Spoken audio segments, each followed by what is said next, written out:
Hi అందరికీ. అందరూ బాగున్నారా? ఇవాళైతే బేకరీ స్టైల్‌లో టీ టైమ్ కేక్ ఎలా తయారు చేసుకోవాలో చూసేద్దాము. ముందుగా ఒక జార్ తీసుకొని అందులో ఒక గ్లాస్ షుగర్ అయితే వేసుకోండి. ఈ గ్లాస్ ఎక్కడి నుంచి వచ్చింది అని అస్సలు డౌట్ పడొద్దు. మనము 2 ఎగ్స్‌ని బ్రేక్ చేసినప్పుడు ఈ గ్లాస్‌కి చక్కగా ఫిల్ అవుతుంది కాబట్టి ఈ గ్లాస్‌ని నేను మెజర్‌మెంట్‌గా కన్సిడర్ చేసుకున్నాననమాట.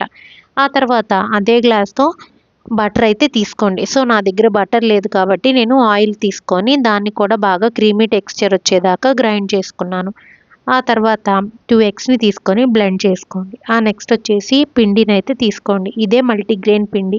ఇందులో రాగులు, జొన్నలు ఇంకా గోధుమలైతే ఉన్నాయన్నమాట. నా దగ్గర వెనిల్లా, చాక్లెట్ 2 ఎసెన్సులు లేవని చెప్పాను కదండీ! అందుకనే బటర్ స్కాచ్ తీసుకున్నా.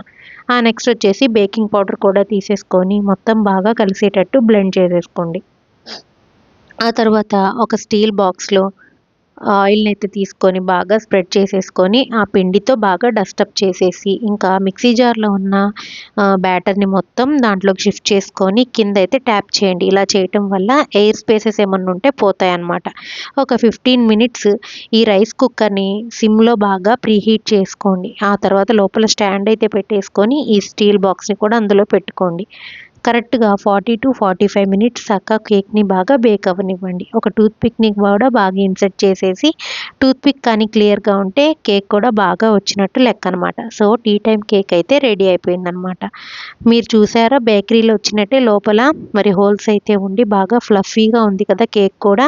ఆ తర్వాత మా అక్క వాళ్ళు నాకు ఫస్ట్ టైమ్ ఇప్పించారు స్పెన్సర్స్‌లో గుంటూరులో అని చెప్పాను కదండీ చాక్లెట్ ఫౌంటైన్. సో, దానికోసమని ముందుగా వాటర్‌నైతే బాయిల్ చేసుకున్నాను.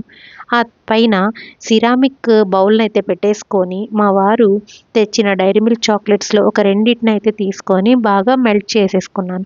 సో, కన్సిస్టెన్సీ రావటం కోసం మిల్క్‌ని యాడ్ చేశాను. మనకి సిల్కీగా కావాలంటే బటర్ యాడ్ చేసుకోవచ్చు. ఎంతో tasty tea time cake with chocolate fountain ready. Like, share and subscribe.